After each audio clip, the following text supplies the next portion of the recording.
Les pertes humaines et matérielles s'accumulent à un rythme alarmant sur le front ukrainien. Près de 13 000 soldats auraient péri et 46 chars auraient été détruits en seulement 7 jours. Ces chiffres, glaçants, émanent d'une analyse des données rapportées par le ministère russe de la Défense. Les détails de ce bilan dressent un tableau sombre d'une escalade militaire sans précédent. Abonnez-vous pour suivre de près cette actualité cruciale et partagez cette vidéo pour informer un maximum de personnes sur les enjeux en cours. Entre le 1er et le 7 janvier, près de 10 000 militaires ukrainiens auraient trouvé la mort dans la zone qualifiée d'opération spéciale. À cela s'ajoutent près de 3 000 pertes humaines recensées dans des combats acharnés dans la région de Koursk, située à la frontière russe. Ce chiffre, avancé par des sources russes, révèle une intensité sans relâche des affrontements sur ces axes stratégiques. Les experts sur le terrain s'accordent à dire que cette région reste une ligne rouge critique dans le conflit. L'impact matériel est tout aussi significatif.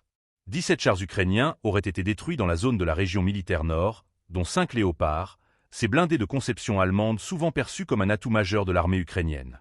Les pertes s'intensifient davantage dans la région frontalière de Koursk, où 29 chars auraient été neutralisés, selon les mêmes sources. Ces chiffres illustrent une guerre de position où la technologie militaire semble jouer un rôle clé dans l'issue des batailles. Les combats aériens n'ont pas été épargnés. Le 2 janvier, les systèmes de défense aérienne russes auraient abattu un chasseur ukrainien Su-27. Quelques jours plus tard, le 5 janvier, un MiG-29 appartenant à l'armée de l'air ukrainienne aurait été détruit par des chasseurs des forces aérospatiales russes. Ces pertes aériennes traduisent la férocité des affrontements pour la supériorité dans le ciel, un facteur déterminant dans l'évolution du conflit. Face à ces informations, le contexte demeure complexe. Les autorités ukrainiennes n'ont pas confirmé ces chiffres, et les experts internationaux soulignent l'importance de prendre du recul face à des données émanant d'un seul camp. Pourtant, il ne fait aucun doute que le conflit continue de dévaster les lignes de front et d'alourdir un bilan humain et matériel déjà considérable. Alors que la guerre entre dans une nouvelle année, l'incertitude plane sur les prochaines étapes. Si ces chiffres sont avérés, ils indiquent une intensification dramatique des combats.